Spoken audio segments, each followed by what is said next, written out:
morning, good afternoon. Welcome to Poland Weekly Business Program. Today I have a great pleasure to talk about the topic which I think is really engaging for all of us because it's our future. We'll talk about education. And I think that we all agree that we are in the moment where the education requires transformation or it's already being transformed. The question is, does it go into the right direction? Today, my guest is Mateusz Rybiński, president of the EdTech Poland Foundation, and he will tell us more about the global trends that are, impacting education, transformation in education and the EdTech sector, who you are leading in Poland, but also not only in Poland, because you are also responsible for some activities in other countries. But maybe first I will give you the voice to tell us more about you and your story. Why EdTech? How did you start? Did you start your journey with this area? Good morning, good afternoon. Thank you for inviting me here. I'm an EdTech entrepreneur involved in several projects, mostly abroad, not in Poland, but also I'm a leader of and one of the co-founders of EdTech Poland Foundation. It's a community of Polish EdTech companies, and then we kind of try to connect the private sector with policymakers and also with teachers. But you ask me about the story, and then usually the EdTech founders have one thing in common, that one of the parents was a teacher, but my story is not that romantic. I used to live in Indonesia. I met my partner a couple of years ago. He was a teacher, and he was a teacher, and he had two sons and wanted them to learn programming. And I had some kind of a IT business, software house, and then he approached me and said, "Listen. You know something about IT, I know something about education, and I believe the coding will be the new language of the future. And I want to start teaching my kids programming. Maybe we should start doing this together." It was, I think, 2015. It took us like almost 2 years to start, and then we started. Coding Next is right now biggest coding school for kids and teenagers in Southeast Asia. But for some time, for a couple of years, I came back to Poland. I was involved in some other business, Skriware, and I had the privilege to help this company to get abroad with a global expansion. And I also had the privilege to visit like over 30 countries, see the educational system, and then I was hooked in this EdTech revolution. Back then, before the pandemic, nobody even knew what EdTech is, and this I didn't even hear that much this term. Yeah, but from that, then we started the EdTech Poland Foundation. We wanted to help Polish companies to also go abroad, start global expansions, and then most of the people who at the beginning were involved in this foundation were guys which I was meeting mostly in the international exhibitions somewhere like in London, US, Berlin, and so on. So it was a couple of friends from the industry when we decided to not compete, but rather to find some platform to cooperate and help each other, because it wasn't that easy to be a Polish EdTech company to go abroad, because there were like other big national brands which with very big vehicles like the foundation, like our foundation, which helped them to get contracts abroad and so on. Mm-hmm. Well, you mentioned that you had a privilege to take around different countries to see the educational systems. So what are the main takeaways and what actually challenges you see from those trips? First of all, I would say that we Polish people think our educational system is bad, but actually if we compare to other countries, it's not that bad. Also, but compared to other countries in Europe or to other countries? Yes, I mean, really globally. Globally, also our infrastructure. Like this is one of the favorite examples. Like currently, almost every school in Poland, public school in Poland, is connected to the internet. When majority of the schools in Germany are not connected to fast internet. It's been changing over the last years in Germany, but still it's like far behind us. Other thing, problem with not having enough teachers, teachers vacant, and also teachers which feel overwhelmed is a global problem. It's not only in Poland again, not only in Europe. The things that people say teachers are underpaid, it happens everywhere. It's another global problem. So I think the problems which we know from our country, we consider it very local, but actually it's almost everywhere. Of course, then we have differences. I've been in countries like Nigeria where it's still hard to implement some kind of technologies, for example, because you have shortages of electricity, or even schools not connected to electricity, like same in Indonesia, where I'm mostly based. Around still 5% of the schools, if I'm not mistaken, don't have access to the electricity. So then in the developing countries, we have some extra challenges. Mm-hmm. And when you look on the challenges versus what EdTech can bring to have an impact, to transform the system in a positive way, what would you say is at the forefront of this revolution or evolution? I don't know. Yeah, that's a good question.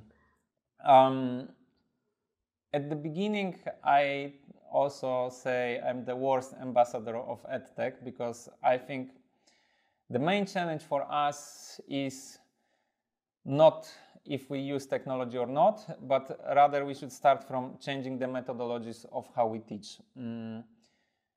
The whole system, which some people say it's from Prussia, some people say it's actually not correct to say that, but the system when there is one teacher leading the class and also like it's a one-way communication is kind of obsolete. I think less and less we have to explain why. But if you think about how we used to work 20, 30 years ago, or even 10 years ago, and then you compare it with how we work now, it's been changing. It's teamwork is much more important than before. We tend to not sit in the cubicles and do our work, but rather we work in the bigger groups. Also, like some kind of a project management instead of just focusing on one field is another thing which is required at work. A lot of soft skills, presentation skills. This is something which we still lack in our educational systems. And I think first we should think how we can transform the way how we teach, then what we teach, because also a lot of stuff is obsolete, or right now with the access of mobile phone, we can have access to a lot of knowledge repositories very quickly, so we don't have to memorize that much information like before, but we should rather think how to use it. And then if we consider all of this, then we should think what kind of tools we can use to make it more efficient. And then how EdTech can help. One is to actually kind of take off some of the jobs from teachers and automatize some processes. The other very important thing is... But when you mention this, you mean more like on the administration? Yes, starting from the administration. Then we have some learning management systems, and then where not every aspect have to be explained by the teacher. We can think about some flipped classroom methodology. For those who don't know the jargon of the industry, flipped classroom is the moment when we first learn the theory by ourselves, maybe from some interesting videos or some interactive forms of learning.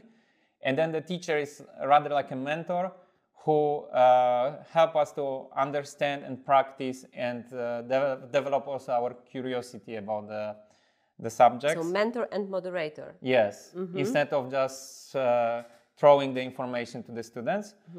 That's an important role of teacher, I think, right now. So the other thing is also like every student is different, have different talents or capabilities, different method of learnings. And very important is to actually understand it, and then technology can help to adjust. Maybe if some students have some problems, it can be communicated to the teacher, or we can give the student extra materials and also adjust the learning method to the student abilities or preferences.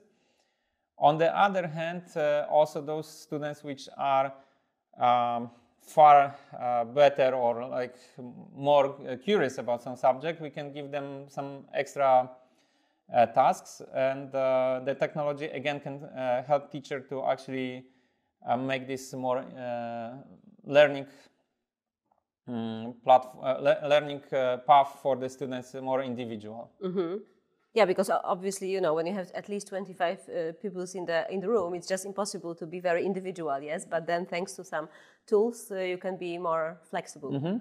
That's interesting. You actually start to talk a little bit about, you know, tools and trends. So I would like to ask, you know, when you look at the sector itself, EdTech sector, what are the solutions, what are the initiatives, what are the tools exactly that you think that now are like in the trend of being used or trying to implement on in the public systems or in the private maybe, because that's also a question I have on my list, that whether you think that now it's more that you support private sector, which is more flexible in terms of maybe embracing new technologies, if that's true, or maybe when you are, you know, starting a business in this area, you actually, your aim is to also plug it into the public system. Yeah, this is okay. Maybe I step go by step. one by Yes. one. So first, in general, also we should understand that EdTech is very wide term, and then we can divide it into different aspects. Like first of all, is so-called K to 12. So this is like from kindergarten to 12th grade. Then we have higher education, and then we have lifetime learning, so what we as adults can learn. So this depends on the age. Then we have a solution like we call it B2B or B2G for schools versus consumer market B2C. And then we have also, inside this, we have hardware, software, LMSs, and so on. So this is very wide term. And I think it's very hard to really understand all the trends in all these sectors. So I'm more into K-12. So what's happening in the school age and kindergarten age. And then in this, I'm more into the formal education than informal education, but I also know what's happening more or less in the informal education. So right now, I think depends a bit of the stage of the country. In Poland, for example, we just had a very big so-called intervention in the educational system, where there was over 250 million euro investment in STEAM laboratories, future labs, Laboratoria Przyszłości in Poland, where each primary school was equipped in the STEAM laboratory. Each public school was equipped in this STEAM laboratory, and then this also kind of pull growth of all the hardware businesses in Poland, because it was a big investment, big opportunity. So all kind of robotic solutions and this kind of equipment, hardware equipment, which also before was doing very well in Poland. I mean, at least it was quite developed in Poland. Is in a high moment right now.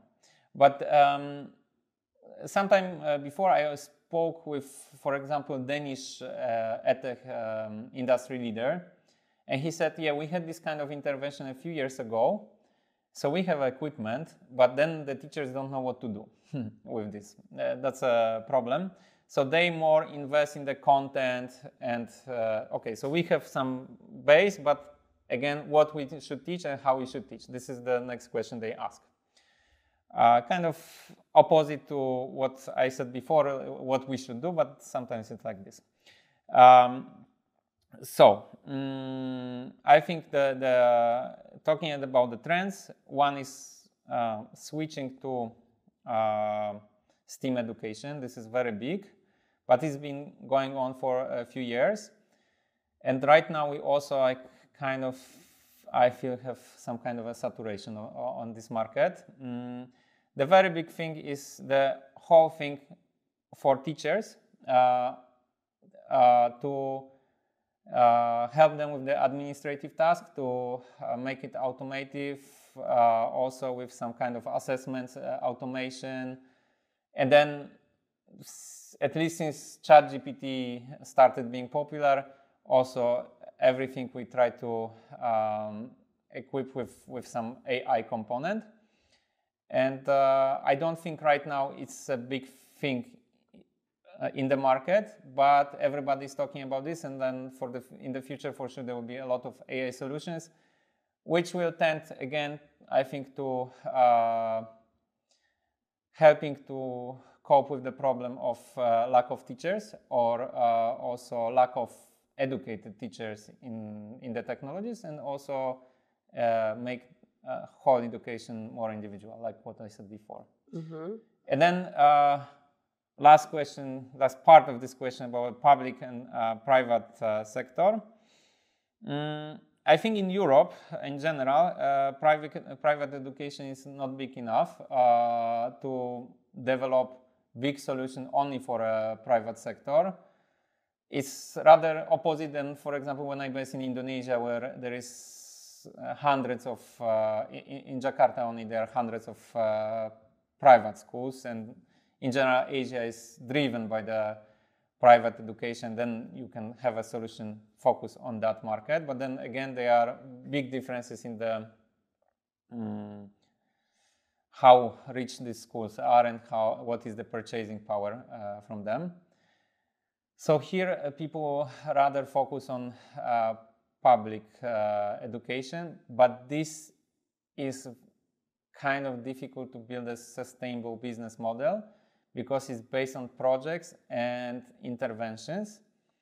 And these interventions, again, are sometimes you have a project, sometimes you don't have a project. So we had very big projects before in Poland, but right now it's a kind of also elections change everything, and it's not easy to predict what's going to happen in the future. So this market can be big, but it's like not sustainable. It's like up and down, up and down. And project per project, not yes, a and system solutions. And then you have to be really monitoring when in other countries these projects are happening, and these systems are very complicated. You have to find a local partner. But with your example with Poland and Denmark, it seems that actually we don't share best practices, and we made the mistake that actually we could have avoided, right? Yeah, but it's top to down. Like okay. It's even the consequences are from bigger decisions in the European Union level. Mm-hmm. Then it goes a bit down. The problem with hardware is also, depends who say it's problem or not, but it's very tangible. We still in Poland, especially the municipal level, which actually decide about the purchase in education for the public sector. We are very used to have something tangible. If I buy 5 laptops, then if there is any control coming I can show, okay, this is the 5 laptops I bought. If I started buying some license of software, it's more complicated, but I think it's still in our minds. It's a real problem we have. We don't treat it as an asset. Yes. Oh, that's interesting. Well, now I would like to move a little bit to the different perspective because, of course, EdTech sector is also driven by investors. I guess that it's quite. I talked with a lot of people, and actually, it seems that this EdTech is becoming one of the most interesting parts because it's positive. We all agree that actually this sector requires transformation and.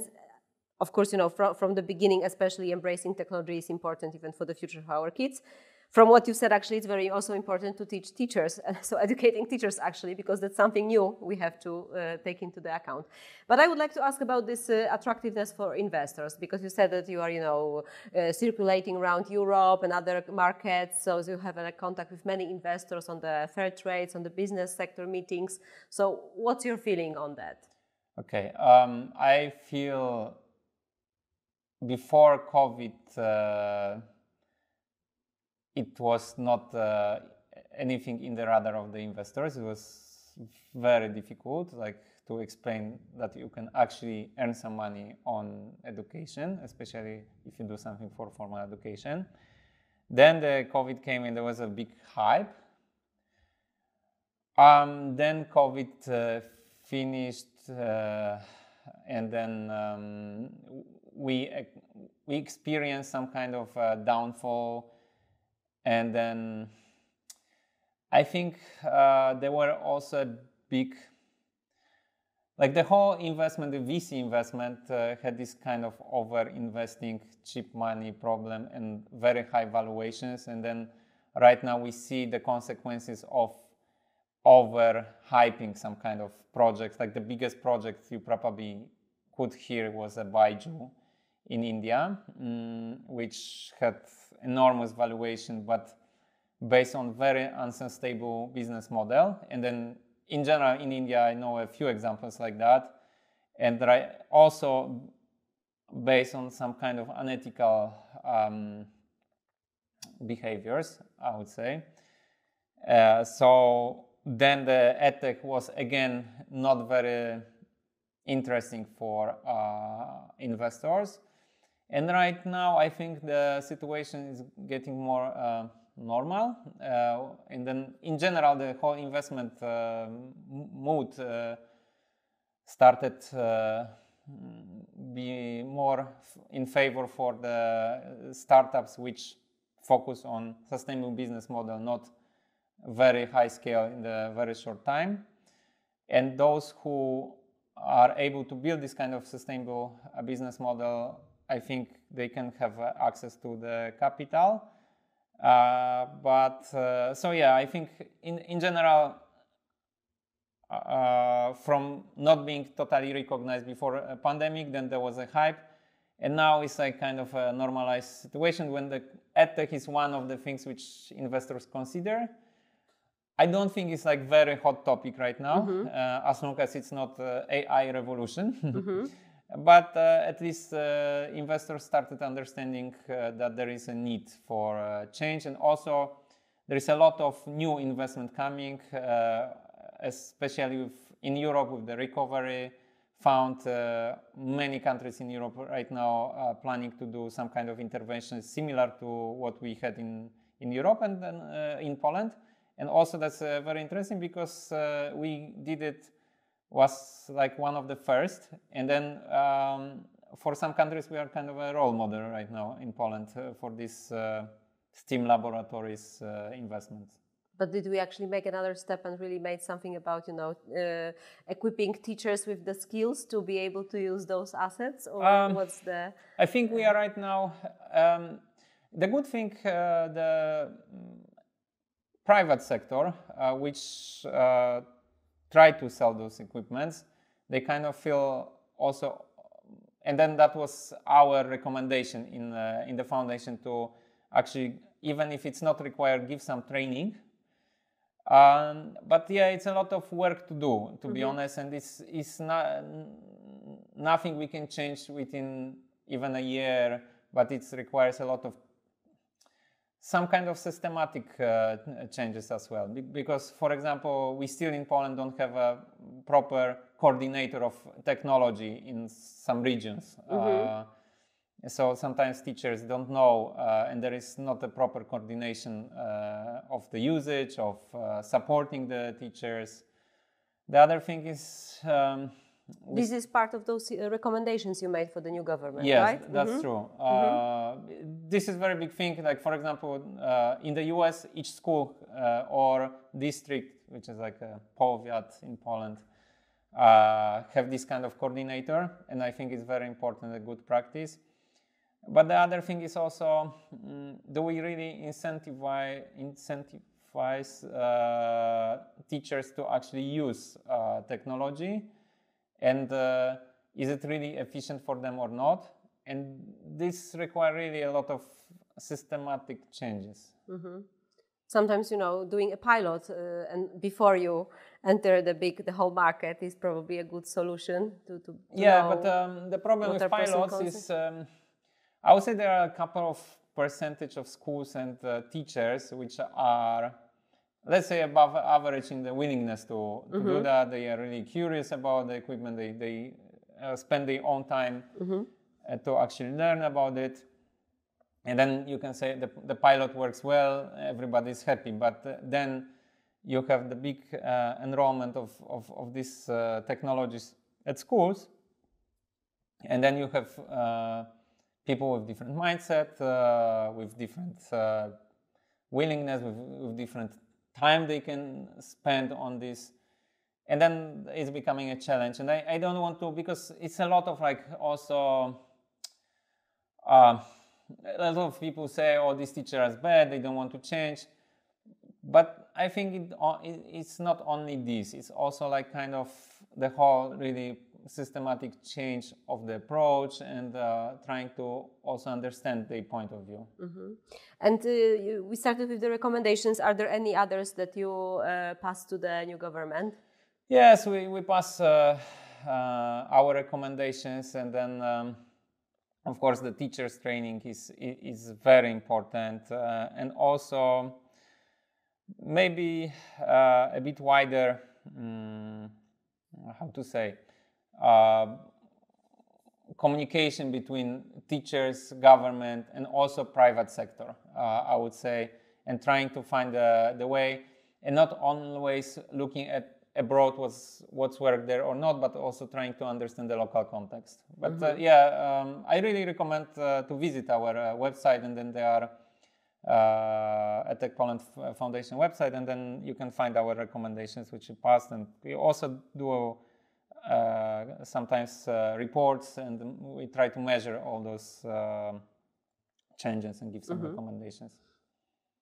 At the end, coming a little bit to the business, you said that it's about building also EdTech Foundation. It's also about business, building attractiveness of the EdTech sector, Polish EdTech sector worldwide. Do you already have any success stories to share? For sure. I mean, so I'm the example of a person who actually built the biggest coding school abroad in Indonesia, and we are the biggest in Southeast Asia. So, and now we bring it to Poland. So this is a very interesting story. Can you remind the name? So in Indonesia it's called Coding Next, and then in Poland it's called Coding Powers, and it's also based on years of experience and experimenting with different methodologies, papers from Harvard and so on. So this is my personal example, but actually in our foundation itself we have companies which are widely available abroad. Solutions are sold from the United States to Europe, Asia, sometimes Africa. I think the Latin America is the least, and Australia least covered by our solutions for some reasons. But yes, you can have such a companies like Photon, for example, Screeware, Funtronic, Funfloor. These companies are, and then I don't want to miss anybody. So we have really quite a few solutions which are available abroad. And then EdTech sector, sometimes our companies are stronger abroad than in Poland. Also, we have like, for example, the distributor Moje Bambino, which you maybe know from this, I forgot the Crayons. name. Crayons, yeah. But also they are the biggest educational solutions distributors in Poland, and they started doing some acquisitions in Germany, Sweden, and so on. So we have quite a strong group, for example. So I think yes, we have a lot of success stories actually, but if we talk about education, for example, for me the role model was a British organization, BESA or BISA, and also the kind of counterpart of Polish PAIH. It was DIT, now it's I think DBT. Because of the colonial history, they have very strong network abroad, and they help a lot of British companies to get projects, and this is still something which are lacking because of the infrastructure. Like our PAIH is focused, like we have one person per country, and they have to cover all the industries. When, for example, this DBT, they have one person only for education. But this is also changing, and then also, like, for example, our government, and it's not dependent on the political party. Actually, they try to they started recognizing EdTech and started also helping us, because some of the projects require some kind of political intervention, promotion, and so on. Well, I think they have to, the digitalization is changing everything in our lives. So it should start with education, because our life starts with education. So I think that's actually the moment where we can, shape this attitude among kids, and they will go with it for their lifespan, right? So I think that's very, very important. Well, thank you very much. Very interesting. So I'll be observing what are you doing, and we are welcome here always to come and tell about new success stories, because it's really interesting. And I think it's a part of the impact investing. I think that's really education, one of these core areas of our life, which is really critical for our future if we want to have a positive future. Yeah. So the problem with this is also, like, if the government invests in this, it's not a new road. So the real results of this investment will be in 10, 15 years, when unfortunately the elections of every 5 years, or maybe fortunately, so we don't see the results very quick. But I think the last thing I wanted to say, that I believe, and it's proven, I think, that the Polish EdTech sector is really growing, and we can be proud of many players on this market. And I encourage people to learn more about it and maybe support us or start something new in our industry. Thank you very much. Thank you. Good luck.